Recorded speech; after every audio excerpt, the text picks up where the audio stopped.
મિથ્યા ભાવય ભાવથી જે પ્રગટે નિજ ભાવ તે જયવંત હો સદા એ નિજ મોક્ષ ઉપાય। श्री मोक्षमार्ग प्रकाशक ग्रंथ से बीजा अधिकार अंतर्गत नवीन बंध केवी रीते थाय छे एनी चर्चा चाले। बंधान रूप स्थिति में तो आज प्रवचन सार में एक गाथा पण बहुत सुंदर आई कि पुद्गल नो जे पिंड से एमा बंधनु कारण कोण छे। बहुत सुंदर चर्चा गुरुदेवे मोक्षशास्त्रनो हेतु आपीने पण कह्यो कि માટલું જે સ્કંદ રૂપે પરિણમે છે, ઉદ્ગલ પરમાણુ માટલા રૂપે પરિણમે છે। આ દેહ આ શરીરનો જે પિંડ રચાય છે એનું કારણ જીવનો ઉપયોગ કે યોગ નથી। निमित्त भले हो पर एनु कारण ए नथी एम नक्की करावता बंधनु कारण स्पर्श गुणनी पर्यायनी चर्चा करी। गाथानो हेतु तो ए हतो कि पुद्गल परमाणु अप्रदेशी से अने ए शब्दरूप परमाणु नथी परिणमतो। कदाच कोईने ख्याल आव्यो होय न आव्यो होय कि अशब्दरूप परिणाम है। એટલે એમ કહેવું છે કે જે શબ્દ છે એ પુદ્ગલની સમાન જાતીય દ્રવ્ય પર્યાય છે। સ્પર્શ રસ ગંધ વર્ણ અને શબ્દ પાંચ પ્રકારની પર્યાય કહે પુદ્ગલ। સ્પર્શ રસ ગંધ વર્ણ તો પુદ્ગલના ગુણોની પર્યાય છે, અર્થ પર્યાય છે। પણ જે શબ્દ છે એ પુદ્ગલ પરમાણુ એકલો શબ્દરૂપી નથી પરિણમતો, अशब्द रूप रहे। तो जो शब्द उच्चारण आदि थाय छे ए अनेक परमाणुओं समान जाति द्रव्य पर्याय छे। तो आ शब्द ने आत्मा नहीं करतो, मूल्य लेवुं छे। आ शब्द ने आत्मा नहीं करतो। शब्द नु कारण आत्मा नी इच्छा नहीं। शब्द थयो, शब्द आव्यो ए वखते आत्माए इच्छा करी ए वात जुदी छे। पर शब्द रूपी अर्थात ये पुद्गलना पिंड रूपी जे रचना है एनु कारण एनी स्पर्श गुणनी दुखास ने चिकास नामनी पर्याय कारण भूत है। एमा एक परमाणु बे परमाणु स्कंद भी बने, त्रण नो भी बने, चार नो भी बने, पांच नो भी, अनेक परमाणुओं पण स्कंद संभवे छे। परंतु ज्यारे ज्यारे एक बे परमाणु अर्थात अनेक परमाणु बंधान रूप अनुभवे अर्थात परिणमे त्यारे ते बे परमाणु वच्चे जे अविभाग प्रतिच्छेद से स्पर्शन गुण संबंधी लुखास चिकासना जे गुण एनी जे चिकास लुखास परिणाम जे पैदा थाय छे अविभाग प्रतिच्छेद एनी जे शक्ति छे ए गुण छे ए बेना डिफरन्स में होवुं जोईए। एक परमाणु में लुखास लुखास वाला भी बंधाय छे, चिकास चिकास वाला भी बंधाय छे, लुखास चिकास वाला भी बंधाय छे। एमां कोई प्रॉब्लम नहीं। बे परमाणु में लुखास रूप परिणमन थाय तो भी बंधान थाय छे। ख्याल आपणे एम थाय के लुखा परमाणु केवी रीते बंधाय तो पण बंधान थाय छे। तो ये परमाणुना बंधानमां एमना जे अविभाग प्रतिच्छेद जे छे एमां बे नो डिफरंट होय। अहींया बे होय अने चार होय तो एनुं बंधान थाय छे एक। अर्थात एक ज गुणरूप परिणमन करे, एक ज अविभाग प्रतिच्छेद होय तो बे नो डिफरंट होय तो पण बंधान न थाय। એટલે જગન્ય પરિણમન હોય છે લુખાસ ચિકાસનું એક ગુણરૂપ તો બીજા પરમાણુ સાથે સ્કંદરૂપ પરિણમન કરી શકતું નથી। પરંતુ બે પરમાણુ વચ્ચે એકમાં 2 નું અને એકમાં 5 નું, એકમાં 4 નું, એકમાં 3 નું, એકમાં 5 નું એ રીતે બે નું ડિફરન્ટ વાળું જે ગુણનું પરિણમન હોય તો એ બે પરમાણુ સ્કંદ રૂપે પરિણમે છે। कुल मळीने आ तो केवी रीते बंधाय छे कहेवा पाछळनो हेतु एटलो हतो कि आज परमाणु शब्द रूप के आ पुद्गल रूप के आ माइक रूप के मटका रूप के आ थांबला रूप जे पिंड बने छे ए स्वतंत्र रूपे बने छे। आखी गाथानो सार आप्यो हतो। કદાચ કોઈને બહુ ડીપમાં ખ્યાલ ન આવે તો કે આ જે કોણે બનાવ્યું, કારીગરે બનાવ્યું, કોઈ દાતાએ બનાવ્યું કે કોણે નહીં, કે એના એનું એ વખતે એના સ્વકાલે એ પ્રમાણે બેના ડિફરન્ટમાં અવિભાગ પ્રતિચ્છેદ જ્યારે થયા એટલે એ પરમાણુઓનું સ્કંદરૂપ પરિણમન થયું. બસ એ વાત એમને એ ગાથામાં કરી હતી. તો એ ગાથામાં શું, કેમ કે એમાં એવું આવે કે પૂદગલ અશબ્દરૂપ પરિણમે છે તો પરમાણુ લેવો ત્યાં. શબ્દરૂપ પરિણમન તો પૂદગલ રૂપ છે, પણ એકલો પરમાણુ શબ્દ રૂપે પરિણમી શકતો નથી.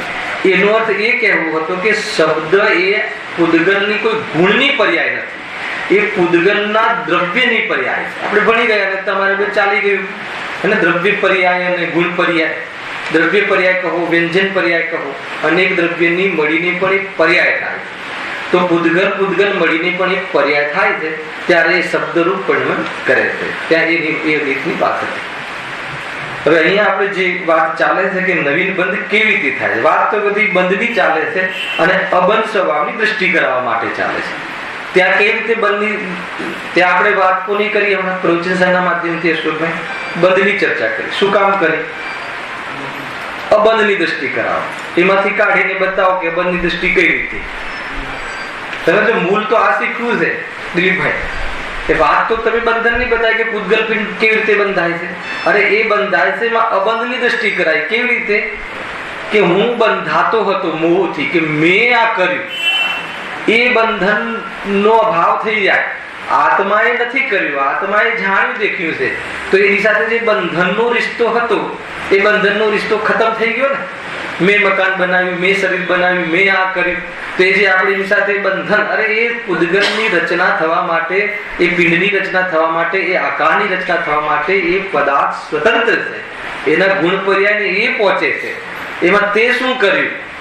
તો પૂદગલના પિંડની રચના સ્વતંત્ર રીતે થાય છે એ સમજાવીને આપણને આત્મદ્રષ્ટિ કરાવી. એ આપણો દ્રષ્ટિકોણ બરાબર હોવો જોઈએ. અહીંયા પૂદગલની રચના કેવી થાય છે એમાં રસ ના આવી જવો જોઈએ.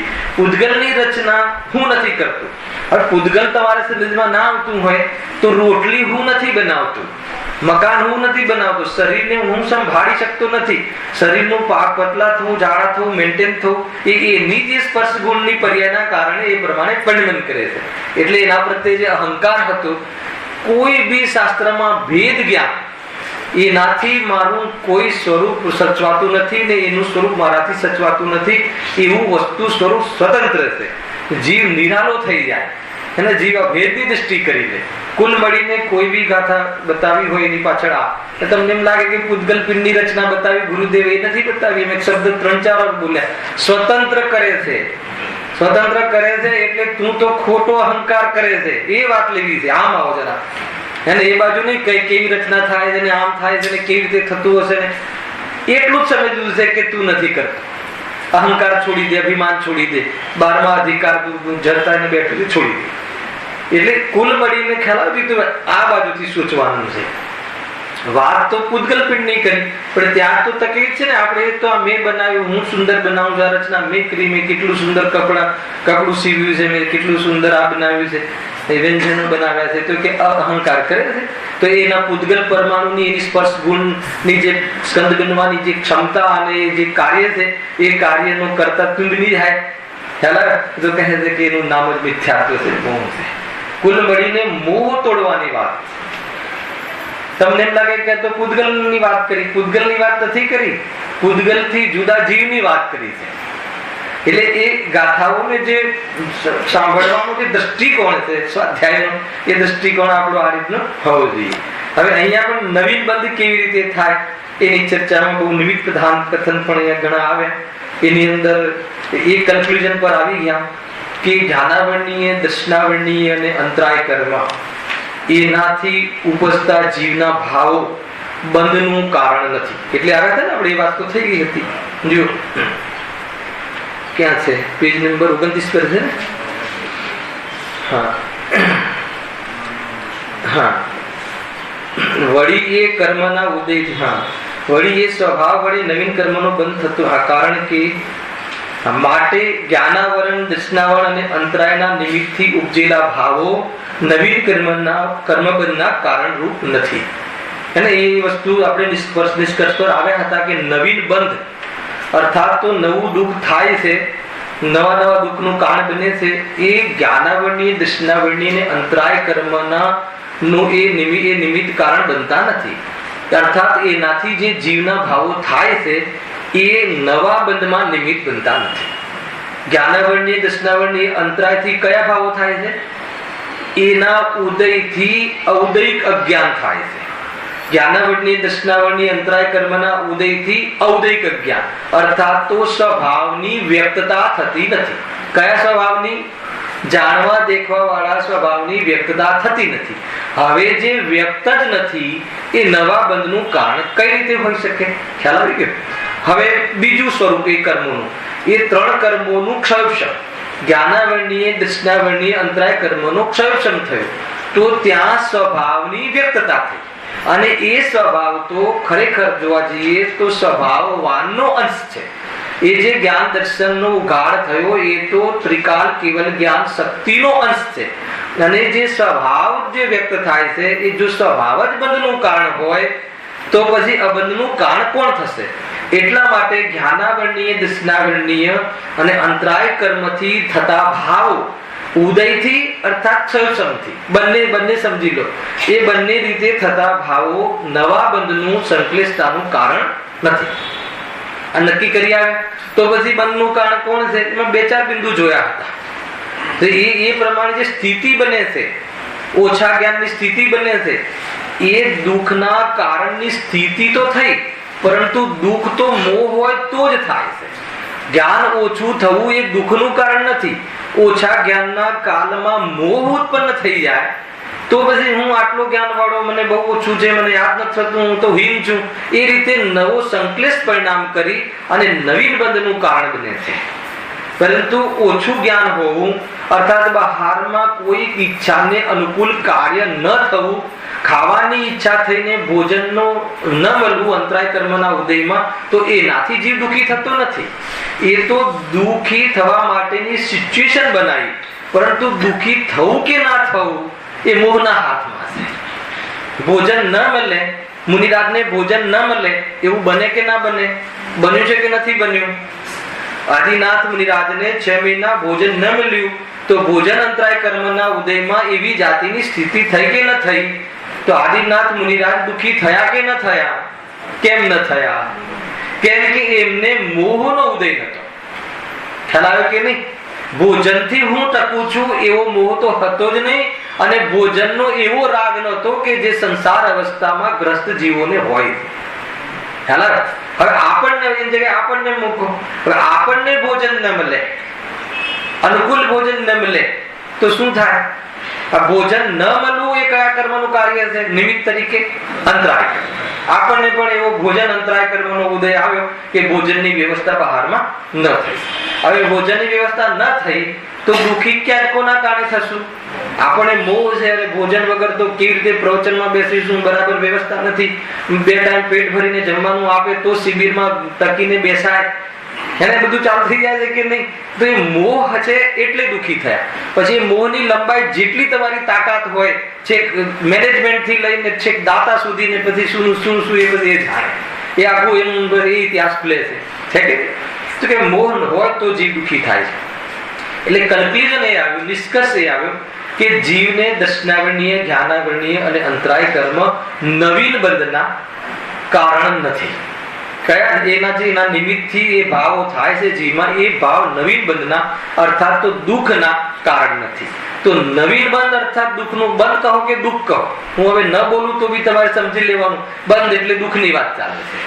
અને એમાં એક તો વર્તમાન દુઃખ અને આગામી દુઃખનો પાક, બે વસ્તુ સમજી લેવું.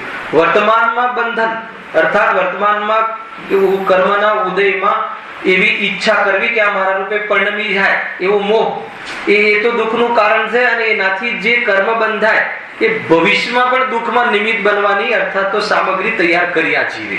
એ ભવિષ્યમાં બી આપણે દુઃખી થવું હોય તો આપણી પાસે નિમિત્ત તો જોઈએ ને. એટલે એ બધી તૈયારી વર્તમાન ભાવમાં સમાયેલી છે. બહુ જબરદસ્ત વાત છે ભાઈ. કરનાર યોગની મુખ્યતાથી પંડિતજી અધ્યાત્મનો રસ રેડ્યો છે, જો સમજમાં આવે તો. પંડિતજી ખ્યાલ આવે છે? હવે પછી શું કહ્યું જો આગળ મોહનીય કર્મના ઉદય વડે જીવને અયથાર્થ સદ્ધાન રૂપ મિથ્યાત્વ ભાવ થાય છે તથા ક્રોધ માન માયા અને લોભાદિક કસાય ભાવ થાય છે. તે જોગે જીવના અસ્તિત્વમય છે, જીવથી જુદા નથી, જીવ જ તેનો કર્તા છે, જીવના પરિણામ રૂપ જે કાર્ય થાય છે. આટલે સુધી એને સમજીલા થઈ ગયેલું છે. પણ ફરીથી સામાન્ય શું કહે છે કે હવે ત્રણ કર્મને તો આપણે અને ત્રણ કર્મના નિમિત્તથી જીવના થતા ભાવો સાથે તો આપણે દુઃખનું કારણ નથી, બંધનું કારણ નથી, છોડો એ વાતને. તો મોહને કર્મના ઉદયમાં શું થાય છે? મોહને કર્મના આ જે કર્મનું સૌ પહેલા આપણે ભણી આવે ને ત્યારે કહ્યું હતું જ્ઞાનાવરણીય દર્શનાવરણીય કર્મ તો સ્વભાવને વ્યક્ત થવા દેતું નથી, પણ મોહનીય કર્મ તો સ્વભાવમાં નથી એ લઈ આવે છે, એમાં નિમિત્ત છે. ખ્યાલ આવે છે કે નહીં? સ્વભાવમાં શું નથી? મિથ્યાત્વ, રાગ, દ્વેષ, ક્રોધ, માન, માયા, લોભ, હાસ્ય, રતિ, અરતિ, કસાયો એ સ્વભાવમાં નથી એ લઈ આવે છે. મોહનીય કર્મ શાનો નિમિત્ત બને છે? વિવેક ખ્યાલ में आ रहा है? निंदारी हाँ શું કરે છે મોહનીય કર્મ? જો જ્ઞાનાવરણી દર્શનાવરણી તો આત્મામાં જે છે એને વ્યક્ત થવા નથી દેતું, અને મોહનીય કર્મ જે સ્વભાવમાં નથી એ લઈ આવે છે. હલાવે છે કે નહીં? એમાં નિમિત્ત બને છે. બહુ મોટું અંતર છે. હવે જે મોહનીય કર્મના નિમિત્તથી જે પેદા થાય છે પર્યાયમાં શું પ્રાપ્ત થાય છે? જો મોહનીય કર્મના નિમિત્તથી અને આ બાજુ જોઈએ તો જીવના અશુદ્ધ ઉપાદાનથી, અને ખરેખર જોવા જઈએ તો જીવે સ્વભાવ સામે ન જોયું એટલે ત્રણ વસ્તુ બરાબર સમજજો, બધું બેલેન્સ હોવું જોઈએ. તો આમાંથી શું? પોતાને જ પોતાના દ્વારા બાંધેલા મોહનીય કર્મના ઉદયથી, એના ઉદયથી મને ક્રોધ આવે. એટલે ક્રોધ મને કોનાથી ના આવ્યો જયેશભાઈ? મને શત્રુથી, બહારના નિમિત્ત, બહારના પદાર્થોથી ન આવે. ક્રોધ તો મેં જ બાંધેલા કર્મોના ઉદયમાં આવ્યો, એટલે બધા બાહ્ય દ્રષ્ટિ નીકળી ગઈ. પછી આ બાજુ ઉપાદાનની વાત. ખરેખર તો જીવનું એ અશુદ્ધ ઉપાદાન છે. જીવ સ્વયં ક્રોધાદી રૂપ પરિણમિત થયો એટલે ક્રોધ થયો. એ અશુદ્ધ ઉપાદાન, પર્યાયની એ સ્વતંત્રતા. અને ખરેખર જોવા જઈએ તો એને સ્વભાવ સામે ન જોયું એટલે ક્રોધ થયો. આ ત્રણ વસ્તુ બરાબર તમે કનેક્શનમાં રાખજો. આનંદ આવે એવી ચર્ચા છે. તો આ રીતે થયું. તો એમાં અર્થાત મોહનીય કર્મના ઉદયમાં જીવની પર્યાયમાં શું પ્રગટ થાય છે? સ્વયંની ભૂલથી તત્વનું અયથાર્થ સદ્ધાન, અર્થાત તો છદ્રવ્ય સંબંધી, વિશ્વ સંબંધી, આત્મા સંબંધી અયથાર્થ સદ્ધાન, આત્મભ્રાંતિ, ભ્રમ, વસ્તુ સંબંધી ભ્રમ, વસ્તુની સ્વતંત્રતા સંબંધી ભ્રમ, વસ્તુના સ્વભાવ સંબંધી ભ્રમ. આનું નામ મોહ છે. સુખ કોનો સ્વભાવ છે રીતેશભાઈ? આત્માનો. સુખ ક્યાંથી આવે? આત્માથી. આપણો શું ભ્રમ ચાલી રહ્યો છે? લાડવામાંથી આવે, રસગુલ્લામાંથી આવે, સ્ત્રીમાંથી આવે, પર પદાર્થમાંથી આવે ભ્રમ. જ્ઞાન કોનો સ્વભાવ છે? આત્માનો. ક્યાંથી આવે? જ્ઞાનમાંથી. આપણને શું ભ્રમ છે? ગુરુમાંથી આવે, ચોપડીમાંથી આવે, શબ્દમાંથી આવે, જડમાંથી આવે, ઇન્દ્રિયોમાંથી આવે. હવે તમારે ચાલવા વાળું છે. 172મી ગાથા આવી રહી છે અહીંયા બોરીવલીમાં. અલિંગ ગ્રહણ બોલ પ્રવચન સારમાં આવશે.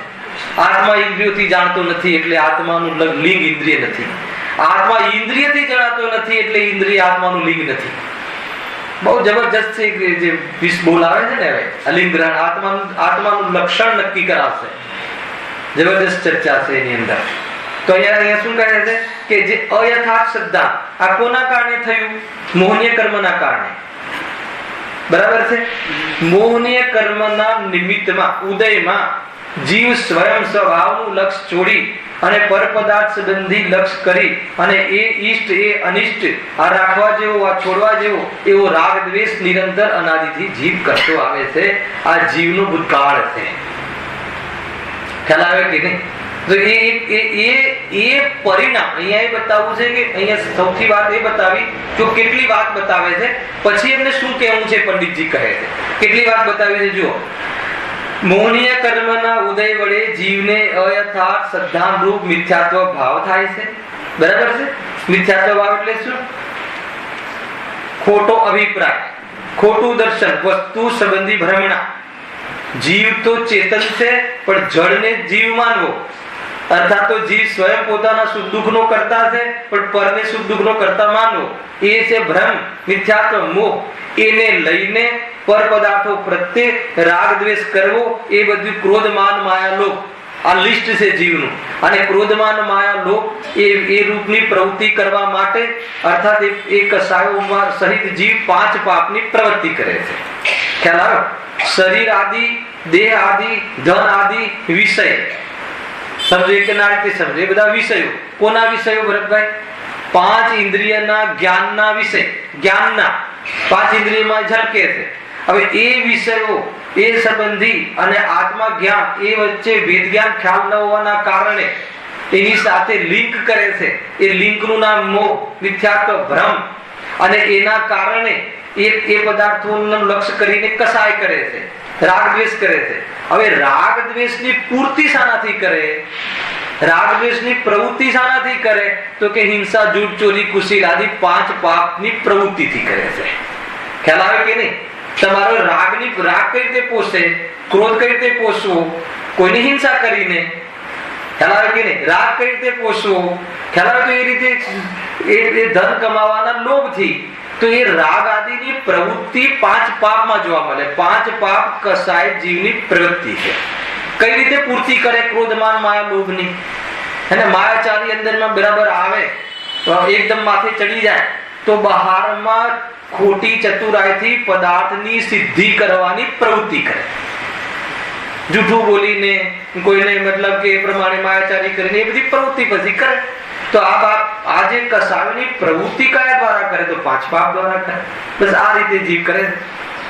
હવે વાત એ છે, બહુ સુંદર વાત આવી રહી છે કે જે ક્રોધમાન માયા લોભાદી કસાય ભાવ થાય છે, પોઈન્ટ શું ચાલી રહ્યો છે? વિષય શું ચાલી રહ્યો છે?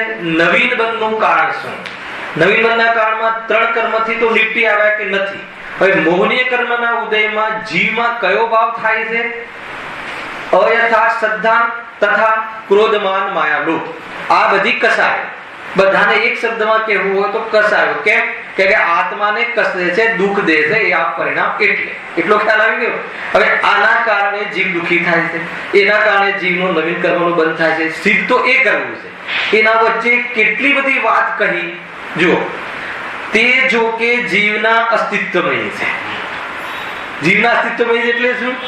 જીવ જ કરે છે. રાગ કર્મ નથી કરતો. અહીંયા એ વાત આવી. સંવિધાનમાં કહે છે કે રાગાદી ભાવ કર્મના છે, જડના છે. એ બતાવ્યું તું ગયા વ્યાખ્યાનમાં કેમ એ જડના ને કેમ કર્મના કહ્યા. અહીંયા તો ક્યાં ઉત્પન્ન થાય છે? આત્માનો સ્વભાવ નથી એ બતાવવું હશે ત્યારે કર્મના કહેશે. પણ ક્યાં ઉત્પન્ન થાય છે? માઇકનો રાગ, દીકરાનો રાગ, ધનનો રાગ, મકાનનો રાગ મકાનમાં છે કે જીવની પર્યાયમાં છે?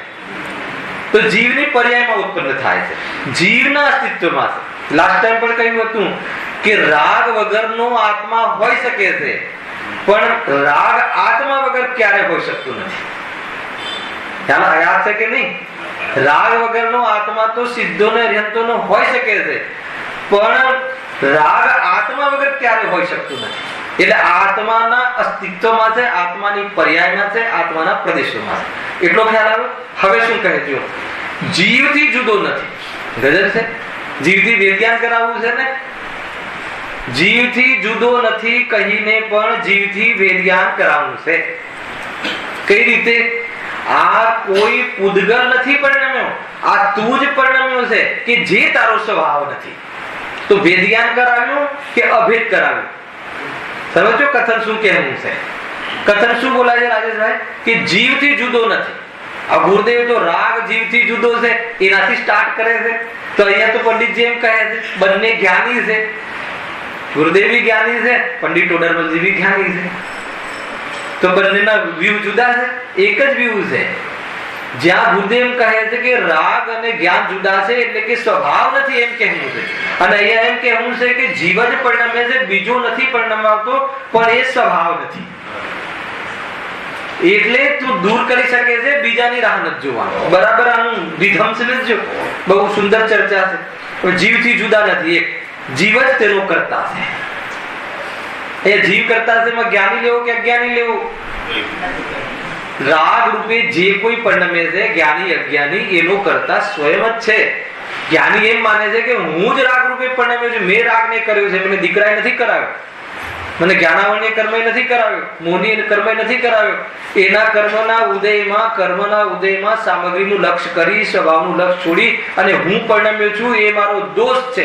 બસ જ્ઞાની એટલે છે કે આને દોષ માને છે અને પેલો અજ્ઞાની એટલે છે કે એને કર્તવ્ય માને છે. બંનેનું અંતર સમજી લેજો. જોડે જોડે પરિણમન બંને કરે છે, ખ્યાલ આવ્યો કે નહીં? પણ બંનેને રાગ પ્રત્યે દ્રષ્ટિ અલગ અલગ છે. જ્ઞાનીને રાગ રૂપ પરિણમન છે પણ સમ્યક દ્રષ્ટિ હોવાના કારણે દ્રષ્ટિમાં ભેળવતું નથી, સ્વભાવમાં ભેળવતું નથી, કરવા લાયક માનતું નથી, કર્તવ્ય માનતું નથી, દોષ માને છે, દાહ માને છે, છોડવા લાયક માને છે, આત્માના સ્વભાવમાં ભેળવતું નથી, અનાત્મા માને છે. ખ્યાલ આવે કે નહીં? અસ્વામિત્વ ભાવ છે, ક્યારે છૂટું એવી જાતિનો પુરુષાર્થ ચાલે છે. એક સમય માત્ર પણ ભ્રમ નથી થતો કે નહીં આટલી સુંદર રાગ આવ્યો છે, આટલી મન કસાય છે, લોકો વાહ વાહ પણ કરે છે, તો આ જ ધર્મ હશે ને આ જ યોગ્ય છે એવું સંતુષ્ટ થતું નથી. સમજમાં આવે છે કે નહીં? અને આ બધા વિરોધી જે ભાવ છે આના એ અજ્ઞાનીને હોય. રાગ બંનેને આવે છે. જ્ઞાની તો અજ્ઞાનીને તો પહેલા એને તો એ તો પ્રમાણમાં જ નથી. અમારા લાડમાં ચાલે છે ને પંડિત? જ્ઞાની અજ્ઞાની તો પ્રમાણમાં જ નથી. રાગ ક્રોધ દ્વેષ આદિ હું કરું છું એ પ્રમાણ છે, અને રાગ દ્વેષ આદિ મને આલોકોના કારણે થાય છે, પ્રમાણની બહાર છે. પેલા તો એ ભૂલ તોડવાની છે. રાગ દ્વેષ મને આ દીકરાઓ કરાવે છે નહીં તો હું ના કરત, તો એ તું કે પ્રમાણની બહાર છે, પ્રામાણિક પણ નથી. દિલીપભાઈ, રાગ દ્વેષ હું સ્વયં મારી ભૂલથી કરું છું, પ્રમાણમાં આવી ગયું. એ પ્રમાણ છે. પૂરું દ્રવ્યનું સ્વરૂપ દ્રવ્ય ગુણ પર્યાયમાં રાગ છે. હવે પર્યાયમાં છે, મૂળ સ્વભાવ નથી, ચાલ્યો જાય છે, રહેતો નથી, છૂટી જાય છે. હવે નયમાં શુદ્ધ નયથી જોવામાં આવે તો આત્માનો સ્વભાવ નથી. એટલે એ સંબંધી હવે દ્રષ્ટિમાં નથી, પરિણામમાં છે. દ્રષ્ટિમાં નથી, પરિણામમાં ન હોવું એ પરમાત્મા છે, અને દ્રષ્ટિમાં ન હોવું એ પરમાત્મા નથી પણ શું છે? અંતરાત્મા છે. અર્થાત તો સમ્ય દ્રષ્ટિ. બધા પાઠ ભણ્યા હશો ને, અંતરાત્મા બહિરાત્મા. ખ્યાલ આવે કે નહીં? અને જેને દ્રષ્ટિમાં જ છે એ બહિરાત્મા છે. રાગ આદિ દ્રષ્ટિમાં ન હોવું એ અંતરાત્મા છે, પરિણામમાં ન હોવું એ પરમાત્મા છે, અને પરિણામમાં પણ હોય અને દ્રષ્ટિમાં પણ હોય, કરવા લાયક માને બહિરાત્મા. આ સ્વરૂપ છે ભાઈ, સમજવા જેવું છે. અહીંયા એમ કહે છે પંડિતજી કે આ જે રાગાદી ભાવ છે જીવના અસ્તિત્વમય છે, જીવ જ એનો કરતા છે, પૂતગલ એનો કરતા નથી. આગળ શું કહે છે? અને જીવના પરિણમન રૂપ જ એ કાર્ય થાય છે. જીવના પણ જીવ જ પરિણમે છે, રાગ દ્વેષ રૂપે જીવ જ પરિણમે. એનું સ્વતત્વ છે, અદૈવ ભાવ, સ્વતત્વ છે, સ્વભાવ નથી. બહુ અંતર છે. ખ્યાલમાં આવે છે કે નહીં? રોગ શરીર પર ફોડો થયો છે, એ શરીર પર ના થયો હોત તો ડોક્ટર પાસે ના જાત. સમજો? અને શરીરનો સ્વભાવ હોત તો પણ ડોક્ટર પાસે ના જાત. જો શરીરમાં જ ના થયો હોત તો તું શું કામ પછી એને દૂર કરાવવાનો પ્રયાસ કરે?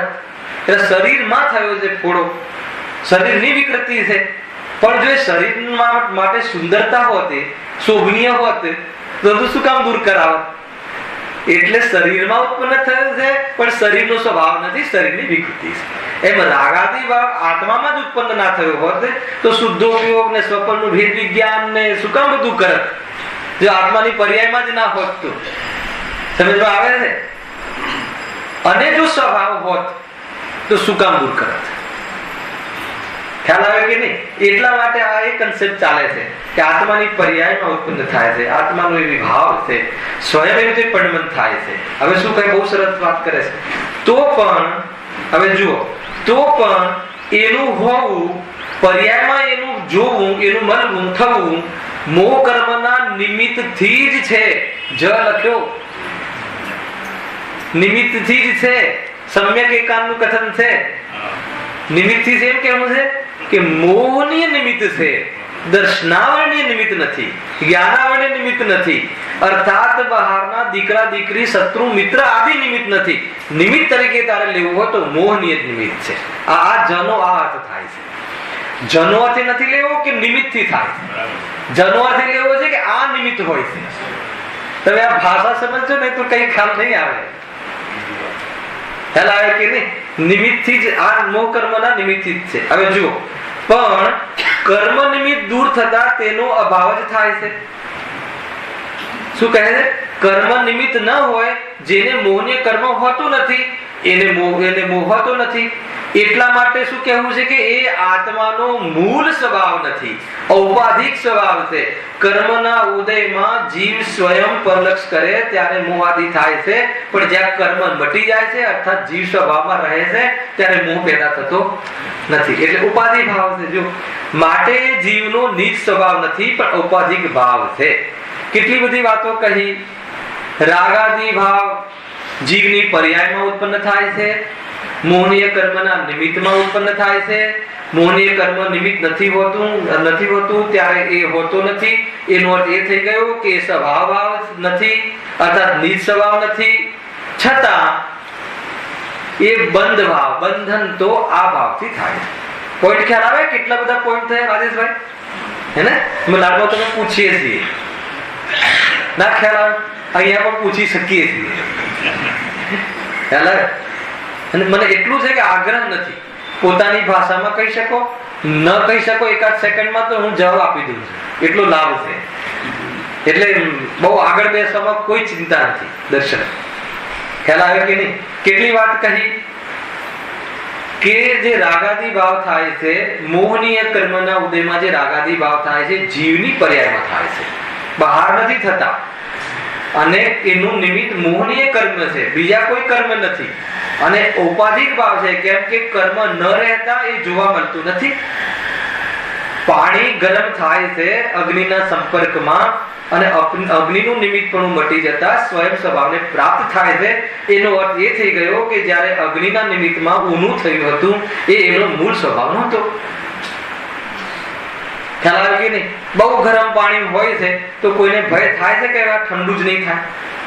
કેમ? બોલ્યા વગર, વિચાર્યા વગર, એ બધી જ્ઞાનમાં ઉપયોગમાં લીધા વગર શ્રદ્ધામાં ચાલી રહ્યું છે ને કે આ એનો સ્વભાવ નથી. બહુ મોટી વાત કહી રહ્યો છું. અને એક કસાયાદી થાય છે એ વખતે શ્રદ્ધામાં થઈ શકે કે નહીં કે આ સ્વભાવ નથી? વિચાર કર્યા વગર, જ્ઞાનને લઈ ગયા વગર શ્રદ્ધા ચાલી શકે કે નહીં? એ રાગ આદિ સ્વભાવ નથી. મહેસૂસ થાય કે આ સ્વભાવ નથી, એનો સ્વાદ આત્માનો નથી, નિરાકુરતા નથી, કસાય છે, કસાયેલો ભાવ છે. એમ ખ્યાલ આવે છે કે આ હું નથી. જો અહીંયા એમ નથી કહેતા કે થતું નથી, અહીંયા એમ કહે છે કે હું નથી. બહુ મોટી વાત છે આ. અહીંયા થતું નથી એવું કોઈ મતલબ વિતરાગીઓ કહેશે જ નહીં. થાય છે પણ એ શું છે એ નક્કી કરો ને. એ હું નથી. આત્માની પર્યાયમાં થાય છે, મોહનીય કર્મના નિમિત્તના ઉદયમાં થાય છે. મોહનીય કર્મ જ્યારે નથી હોતું ત્યારે એ નથી હોતું, એનો અર્થ એ થઈ ગયો કે એ નિજ સ્વભાવ નથી. મોહનીય કર્મ ન રહે અને એ રહે તો સ્વભાવ કહેવાય. કર્મના જતા રહેવાના કાલે પણ આપણે પણ કર્મ જતા રહે છે કે નહીં? મોહ બદલાય છે કે નહીં? મોહ મંદ પડે છે કે નહીં? ક્રોધાદી કર્મ બદલાય છે કે નહીં? ગઈકાલનો ક્રોધ આજે છે કે નહીં?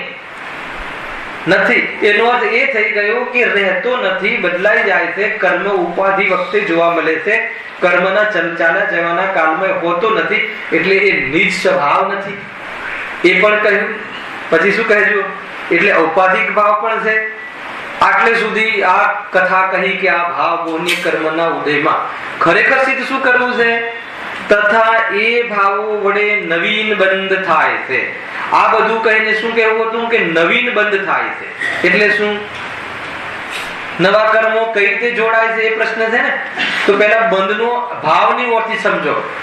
બંધ થાય છે, હાલ બંધ થાય છે એનો અર્થ શું? દુઃખ થાય છે. ખ્યાલ? પરના લક્ષના કાળમાં આ પદાર્થ દીકરો મારા પ્રમાણે રહે ઘરમાં, એ મોહ. અને એ તમે કમિટમેન્ટ કર્યું પરદ્રવ્યની સાથે, અને કમિટમેન્ટ ક્યારે બી નિભાવી શકાતું નથી. તે જ ક્ષણે એટલે નિરંતર ક્રોધ માન માયા, એના માટે પછી ક્રોધ થાય છે, અને ક્રોધની પૂર્તિ પછી અનેક પ્રકારે પાપ કરીને કરીએ છીએ. તો આમાં એ વખતે તાત્કાલિક તો આકુળતા થાય જ છે, એ બંધન ભાવ લાગે જ છે. એટલી જિમ્મેદારી માથે રાખીએ, એનું નામ બંધન. માથે એટલે ક્યાં? ઉપયોગના માથે. ઉપયોગ બંધાય છે ને, નહીં આપણું કમિટમેન્ટ છે કે હું ધ્યાન રાખીશ, હું સાચવીશ, હું આ કરીશ, એને હું એને આગળ લાવીશ, એને સેટ કરીશ. તો કોણ બંધાયું? ઉપયોગ. વર્તમાન ઉપયોગ બંધાયો કે નહીં? કમિટ કર્યું ને. તમે એકવાર જિંદગીમાં જોજો કે જે કમિટમેન્ટ કરીએ છીએ એ કમિટમેન્ટ આપણે નિભાવી શકીએ છીએ. પત્ની સાથે કમિટમેન્ટ કર્યું કે હું તારી જિંદગી ભર રક્ષા કરીશ, કાં તો એ જતી રહે છે કે આપણે જતા રહીએ છીએ. કોણ રક્ષા કરે? ગેરંટી છે જયેશભાઈ કે પૂરા જીવન દરમિયાન તમે એક સેકન્ડ માટે બી દીકરાને કે પત્નીને ખુશ કરી શક્યા હો તો મને ખાનગીમાં કહેજો. હે ને, તમારે આવવાના છે શિબિર કરવા માટે, મને કહેજો કે નહીં એક દિવસ એવું બન્યું હતું કે મારાથી ખુશ થયા હતા. તો એ ભ્રમ છે, એવું બનતું જ નથી. તો એક દિવસ થયા હતા તો પછી તમે દુશ્મન છો? રોજ કરો ને ખુશ. દિલીપભાઈ, એક દિવસ ખુશ કરે, તમે તો એના પતિ છો, સ્વામી છો, તો પછી રોજ ખુશ કરો ને. તો કે એમ નથી થતું. તો એક દિવસ કર્યા હતા એ શું થયું હતું? ભ્રમ છે ને. આ ભ્રમમાં આપણે આપણું જે મુનિ દશાને યોગ્ય જે આપણી ક્ષમતા છે એને એ ક્ષમતાને આપણે મફતમાં ગુમાવી રહ્યા છીએ. સમજી લીધું નીતિનભાઈ? આજ સુધી કોઈ ખુશ થયું નથી, કોઈ ખુશ થવાનું નથી, આશા રાખવા જેવી નથી, અને એને લઈને આપણે અનંતો યુગ વીતી ગયા. એક બે ભવની વાત નથી. એક પરમાણુ કે એક જીવ પોતાના નિમિત્ત, પોતાના કારણે ખુશ થયો હોય ને પોતાના કારણે એનું પરિણમન થયું હોય, આપણા કારણે એનું પરિણમન થયું હોય એવું છે જ નહીં. એટલે વ્યર્થ પ્રયાસો છે. ભાવ તો આવી જાય છે. દર્શન ઘેર આવી કે છે તમે જ કહ્યું તું ને મારું પરિણામ તમારા કારણે નથી, તો કેમ કહો છો?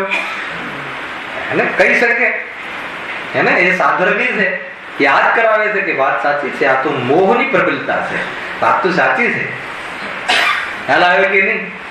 પણ એમ કહે કોઈ પુષ્ટિ કરવા માટે, એને કોઈ જે કરવું હોય ત્યારે પુષ્ટિ કરવા માટે, તો દોષ છે. પૂરી વાત સાંભળી લેવાની. ને તો એમ કરીને એને જે કરવું છે પુષ્ટ કરે ને તો એ તો એ આપણે એ જે પણ કાંઈ કરે આપણને તો જગાડે. એક તો એ કન્સેપ્ટ છે. બહુ સાચી વાત છે કે તો બસ આવી જાય છે, પણ આનાથી થતું નથી. એ જ કસાયો આવે છે, પણ એ કસાયોથી, પરિણામથી, એ ભાવોથી કોઈ પડમર કરશે ને સીધો થઈ જશે ને તમારા પ્રમાણે ચાલશે, તો એ અંદરમાં જે મોહ, જે આપણો તીવ્ર પ્રબલ મોહ છે, એના કારણે જીવ દુઃખી થાય છે, અર્થાત બંધ થાય છે. હવે શું થાય? એનાથી નવીન બંધ થાય છે. અહીંયા પકડ એ ચાલે છે. નવીન બંધ એટલે શું? ભવિષ્યમાં પણ દુઃખની વ્યવસ્થા અત્યારના પરિણામમાં કરે છે. મને કર્મ બંધ થાય છે એવું સમજાવવામાં રસ નથી.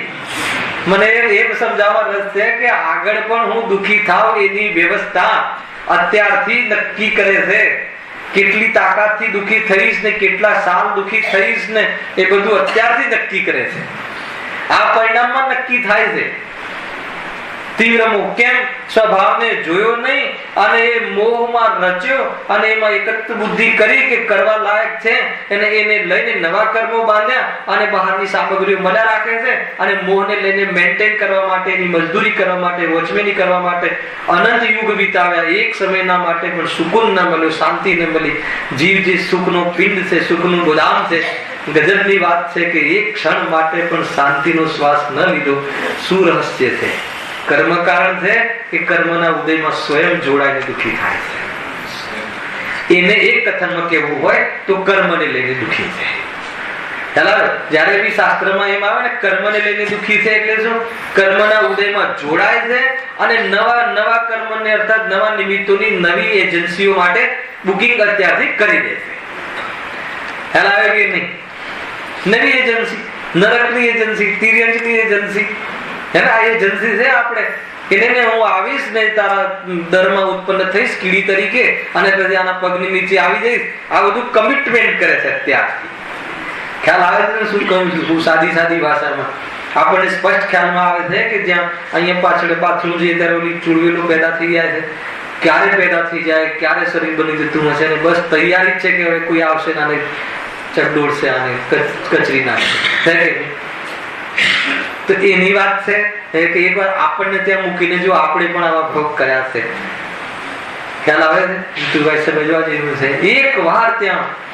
એકવાર મુનિ દશામાં પોતાને મૂકીને બી જોવું જોઈએ, એકવાર આવી દશામાં.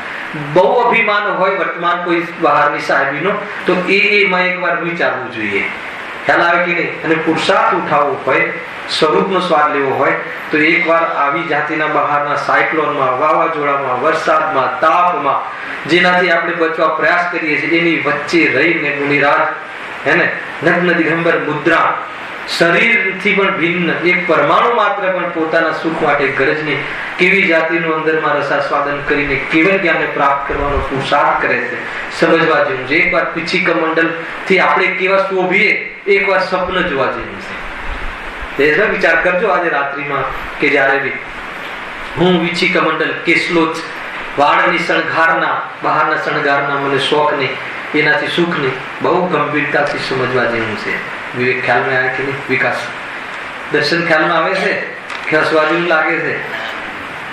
બહુ ગંભીર પ્રકૃતિ થઈ જવી જોઈએ. વાત તો સાચી છે. આનંદ કરે છે ને કોઈ વ્યક્તિ પંચમ કાળમાં પણ, આવી પરિસ્થિતિઓની વચ્ચે પણ. શું હેતુ હશે, શું રહસ્ય છે? સમજવા જેવું છે.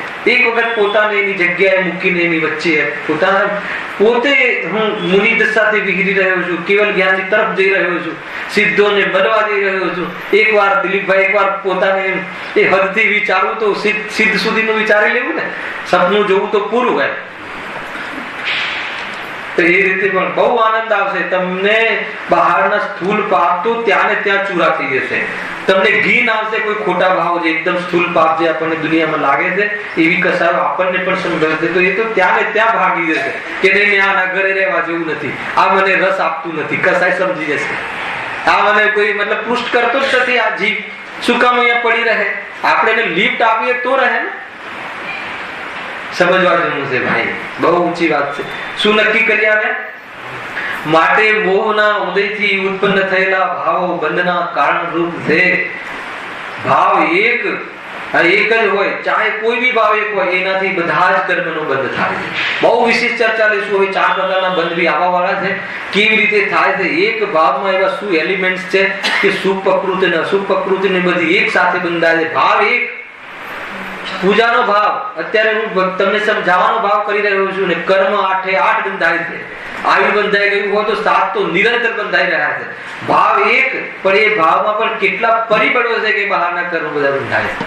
કર્મ થિયરી પણ સમજવા જેવી છે. કર્ણાન યુગનો વિષયના દ્વારા પણ સર્વ કે સ્વભાવનો મહિમા આવે છે. આખિરકાર ભગવાને શું જોયું છે સમજવા જેવું છે. જો શું કહે છે? અઘાતી કર્મ. 4 ઘાતી કર્મમાં શું નક્કી કરી આવ્યા? મોહનીય કર્મ બંધમાં નિમિત્ત છે. અર્થાત તો મોહનીય કર્મના નિમિત્ત ઉદયથી જીવમાં જે તત્વ અશ્રદ્ધાન અર્થાત આત્મભ્રાંતિ અને રાગ દ્વેષના ભાવો છે એ જ નવીન બંધનું કારણ છે.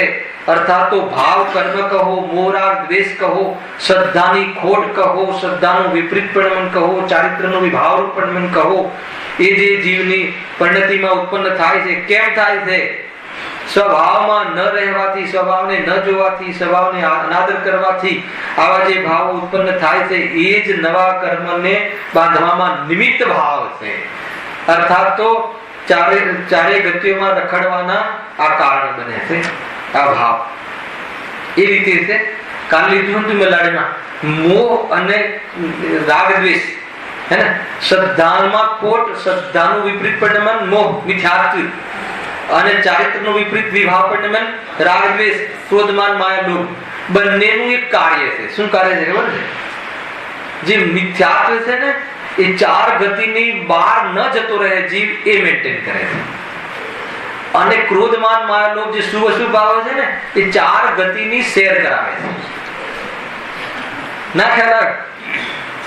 અમેરિકા લઈ જાય છે. આગળ કહું નરકમાં લઈ જાય છે, બધે લઈ જાય છે, સાતમી ભૂમિમાં લઈ જાય છે. કોણ? શુભ અશુભ ભાવ. સ્વર્ગમાં લઈ જાય છે. એ ચાર ગતિમાં ફરવું હોય તો શુભ અશુભ ભાવ, અને ચાર ગતિની બહાર ન નીકળવું હોય તો મિથ્યાત્વ ભાવ. કઈ રીતે? કે પરમાં સુખ છે, પરથી મારું અસ્તિત્વ છે, ચાર ગતિઓમાં સુખ છે મોહ, એટલે ચાર ગતિમાં બહાર જવાનો શું કામ પોશાક કરે? એક. હવે ચાર ગતિમાં કેવું હશે એ અગર જોવું હોય, શુભ અશુભ ભાવ. વિઝાની જરૂર નથી, પરમિશનની જરૂર નથી, ડોલરની જરૂર નથી. ખ્યાલ આવે કે નહીં? એવો ભાવ કરો તો અમેરિકામાં જન્મી લેવાય, એવો ભાવ કરો તો સ્વર્ગોમાં જવાય, એવો ભાવ કરો તો નરકોમાં જવાય. કયા વિઝાની જરૂર છે? કોઈ ચેકિંગ નહીં, કોઈ મતલબ કે ઓલું કયા બોલા માપે છે ને તો બધું મશીનથી બધું ચેક કરે, કાંઈ નહીં, જ્યાં જવું હોય ત્યાં ફ્રી. તો શું ભાવ એ કામ કરે? ખ્યાલ આવે છે? ક્યાં જવું છે દર્શન? ખ્યાલ આવે ને? વેકેશનમાં ક્યાં જવું છે? કેટલી બધી મગજમારી, પૈસા જોઈએ, યોગ્ય અનુકૂળતા જોઈએ, બધાની પરમિશન જોઈએ, નોકરી કરતા હોય તો સીટની રજા જોઈએ, ભણતા હોઈએ તો. ખ્યાલ આવે કે નહીં? પણ આપણી પાસે એવું બી જીવી પાસે એવું બી સામર્થ્ય છે કે બધે ફરી આવે. ખ્યાલ આવે? રખડવાની વાત છે ભાઈ, દુઃખની વાત છે. કોઈ જગ્યાએ સ્થિર નથી થતો એનો અર્થ એ થઈ ગયો હે. લોકમાં પણ નોકરીઓ બહુ છોડતો હોય, ક્યાંય સેટ ના થતો એ શું કહે છે? ખ્યાલ આવે કે ભાઈ તારી જ કોઈ ભૂલ છે, કોઈ જગ્યાએ સેટ નથી થતું. તો આપણે પણ ચાર ગતિમાં કોઈ એક ગતિમાં સેટ અત્યાર સુધી ન થાય. આટલા વર્ષોથી પ્રેક્ટિસ કરી પણ એક જગ્યાએ ઠરીઠામાં આમ સેટ થઈ ગયા હોય, કેમ નથી થયા? કેમ કે ક્યાંય સુખ નથી. હે ને? શોધી રહ્યા છે પણ શોધ પૂર્ણ થઈ નથી. સુખ સ્વયં માટે ત્યાં ઠરી જાય તો કહે છે કે ચાર ગતિથી રહી પંચમ ગતિને પ્રાપ્ત સિદ્ધાલયમાં અગ્રભાગમાં સ્થિર થઈ જાય. આવાગમન રહેતું નથી. થાય છે કે નહીં? શું આત્માનું સ્વરૂપ છે? એક વાર ચેતનની શક્તિનો વિશ્વાસ આવી જાય એને તો સારી દુનિયા એની સામે ઝીરો છે, શૂન્ય છે પોતાની સત્તામાં. રંચ માત્ર પણ જરૂર ના પડે વસ્તુની. એનાથી મોટો મહારાજા કઈ કોણ હોઈ શકે? વાતમાં જરૂર પડે એક ટેબ્લેટની, એક રોટલીની, એક કાકડી ટમેટાની, એક આ ને કાય ને કપડા ફાટેલા તૂટેલા, ચાલવા ચપ્પલ જોઈએ ને ગાડી જોઈએ. કેટલી પરાધીનતા છે. ખ્યાલ આવે કે નહીં? સમજમાં આવે છે કે નહીં ગિરીશભાઈ? કોની વાત છે? ચૈતન્ય રાયા, ચૈતન્ય શક્તિ વાળો જીવ છે. એક વાર પોતાની તરફ જોઈ લે તો પૂતગલ પરમાણુ આ બધાની જરૂર ન પડે. દુનિયા ઝૂકે, જેની પાસે જળ વૈભવ સૌથી વધારે છે એ આવીને નમે તો પણ કોઈ મને નમે એવી જાતિનો ભાવ નહીં.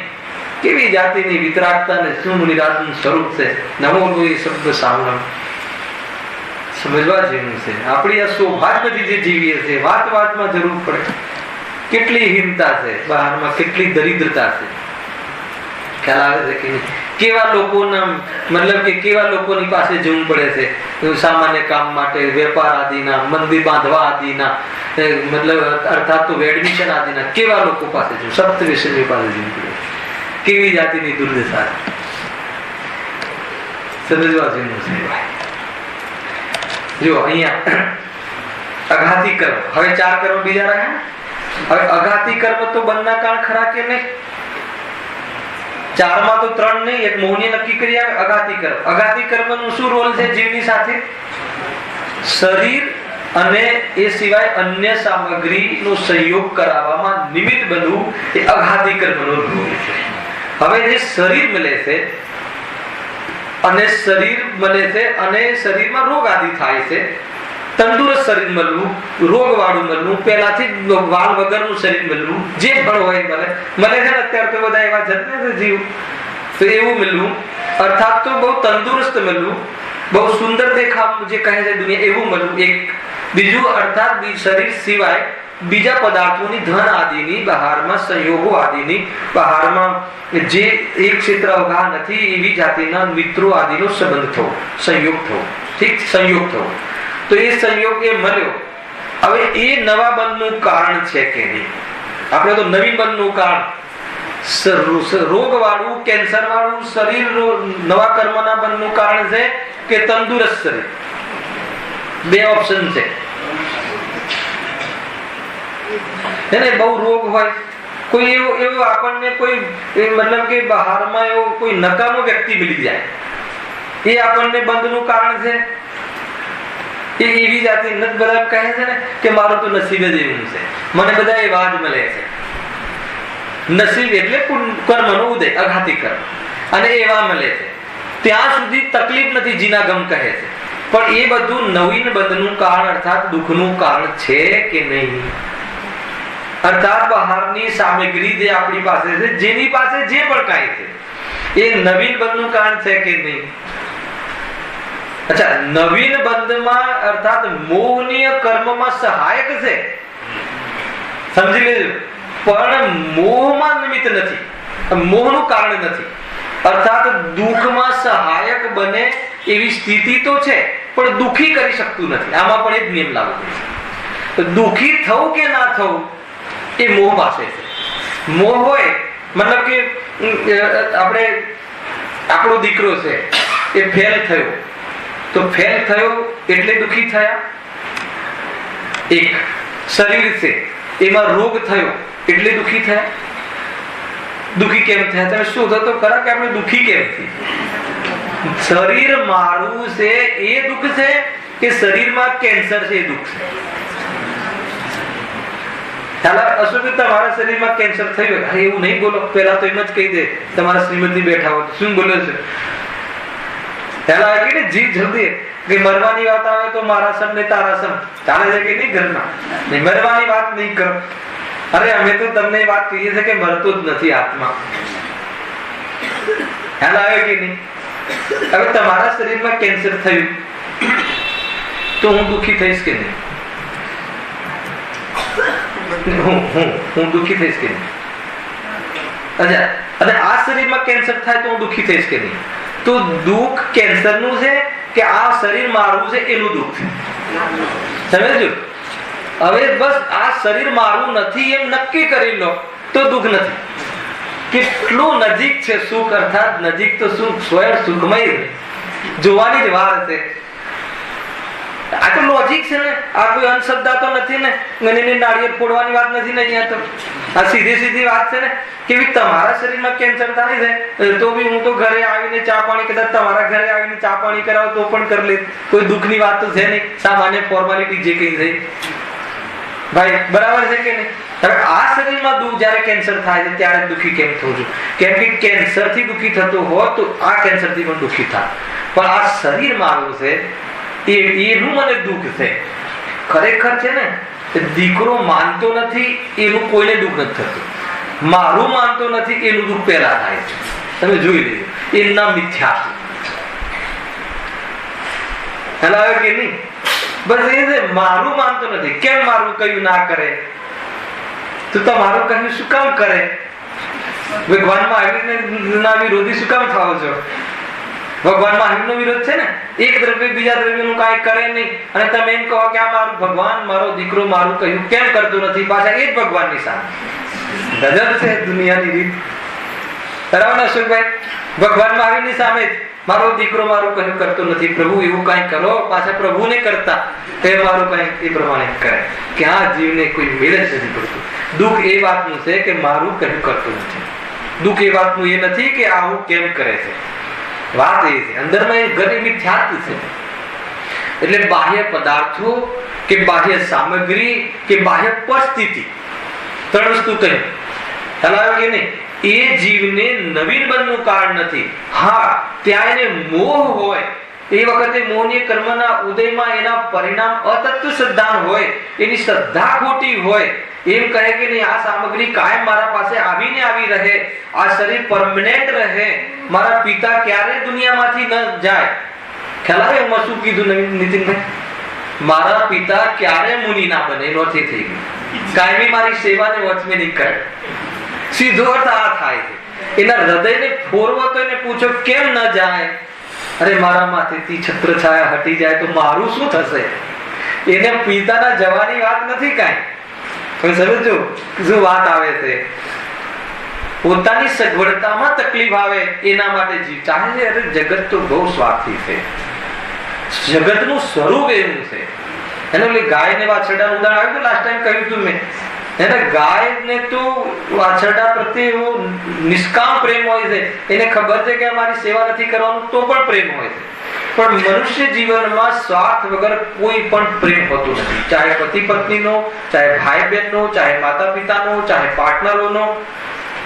થોડુંક સ્વાર્થ તમારો પોસાતો ન હોય તો જોજો એ દીકરો તમારી સામે ચડી જાય. કેમ? દુનિયાનો એ મનુષ્યનો જે વધારે ડાહ્યા છે એનો પ્રેમ આવો હોય છે. વધારે ડાહ્યા એટલે ખબર છે કે એની પાસે એટલું જ્ઞાન છે કે સિદ્ધવસ્થા પામી શકે મનુષ્ય જીવનમાં. તિર્યંજ પાસે એટલું જ જ્ઞાન છે કે પંચમ ગુણસ્થાન સુધી જઈ શકે. હાલ આવે કે નહીં? નારકી અને દેવો પાસે એટલું જ જ્ઞાન છે, એટલું જ ક્ષમતા છે કે ચોથા ગુણસ્થાન સુધી જઈ શકે. અને મનુષ્ય પાસે એટલું ડાહપણ છે, એટલું મતલબ જ્ઞાનમાં સમ્યક જ્ઞાનમાં એકાગ્ર થઈ શકે છે કે એ કેવલ જ્ઞાન નહીં. એવું જીવ મતલબ કે આ બાજુ એનું જ્ઞાન બીજી જગ્યાએ વાપરે. કુલ મળીને એટલો ખ્યાલ આવવો જોઈએ કે આપણે જે પણ કાંઈ કરી રહ્યા છીએ મુનિ દશા ન આવે એવો પ્રયાસ કરી રહ્યા છીએ. મુનિ દશા ન આવે એનો અર્થ ખબર છે કે સુખ ન આવે. હર અંતર મુહૂર્તમાં સ્વાદ લે છે નિરાત આનંદનો, અતિન્દ્રિય જ્ઞાનનો. જેને આ વાતની અહેસાસ હોય એને એટલો અંદરનો રોમાંચ આવે. જેમ કે આંબલી કહેતા મનમાં પાણી છૂટી જાય એમ અતિન્દ્રિય આનંદ હર અંતર મુહૂર્તમાં મુનિરાત સુખ વેદે છે. તો એને ખ્યાલ આવે કે નિર્ભાર કસાય રહિત, કોઈ જાતની જવાબદારી નહીં, જિમ્મેદારી નહીં, કોઈ જાતની નિર્ભારપણું એને એ અહેસાસ હોય આ ભૂમિકામાં. તો એને એક કનેક્શન થાય કે ખરેખર વાસ્તવમાં પ્રાપ્ત કરવા યોગ્ય એ બધી પર્યાયો છે. પૂર્ણતાને પ્રાપ્ત કરવાનું એક કારણ છે. સમજમાં આવે છે શું? વાત એ છે કે અઘાતી કર્મ પણ બંધનું કારણ નથી. અઘાતી કર્મના ઉદયમાં મળતી સામગ્રી, સ્થિતિ, પરિસ્થિતિ, સિચ્યુએશન, ઉદયગત દશાઓ, શરીરનું તૂટવું, બગડવું, મકાનનું બનવું, મકાનનું છૂટવું, પૈસાનું આવવું, પૈસાનું જવું, આ જે પણ તે બહારમાં સાતા અસાતા વેદનીય કર્મના આધારે બહારમાં પરિસ્થિતિ બને છે. એવી પરિસ્થિતિ જ્ઞાનીઓના જીવનમાં પણ બને છે, પણ જરા પણ દુઃખી થતા નથી. કેમ કે ત્યાં એમને મોહ નથી. અને અહીંયા અજ્ઞાનીઓમાં પણ જેનો મોહ મંદ હોય છે એ ઓછો દુઃખી હોય છે, અને જેનો મોહ પ્રબળ હોય છે એ વધારે દુઃખી હોય છે. એટલે એ મોહ જ બંધનું અને દુઃખનું કારણ છે. સામગ્રી બંધ અને દુઃખનું કારણ નથી. ખ્યાલ આવે કે નહીં? સૌથી પહેલા હજુ આપણે તો ત્યાં અટક્યા છીએ. આપણને બંધનું અને દુઃખનું કારણ આપણે આજે પણ સામગ્રીને માનીએ છીએ. પેલું મારું શરીર બરાબર હોત ને તો હું 100% મુનિ થઈ જાત, હું 100% ધર્મ કરત.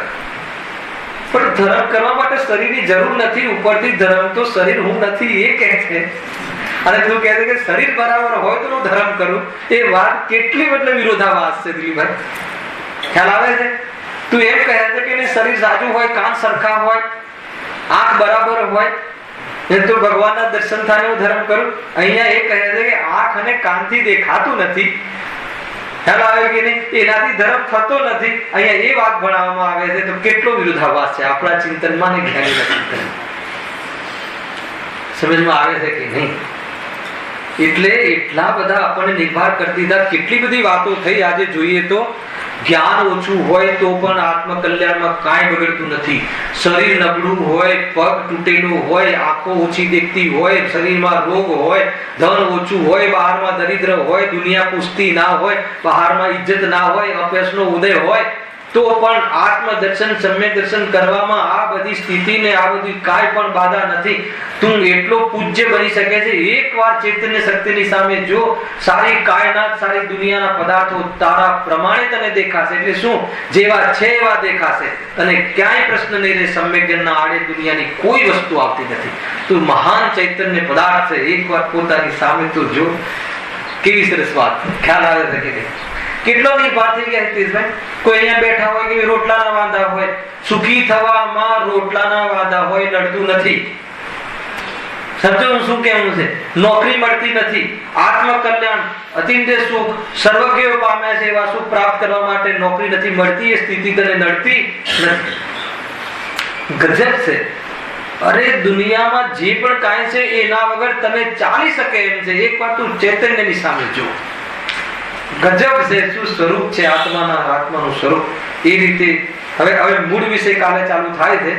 એ જે આ કર્મો આત્માની સાથે જોડાય છે, તો એ 4 પ્રકારે બંધ કેવી રીતે છે, બહુ સુંદર ચર્ચા છે. એની ચર્ચા કર. સહેજાનંદ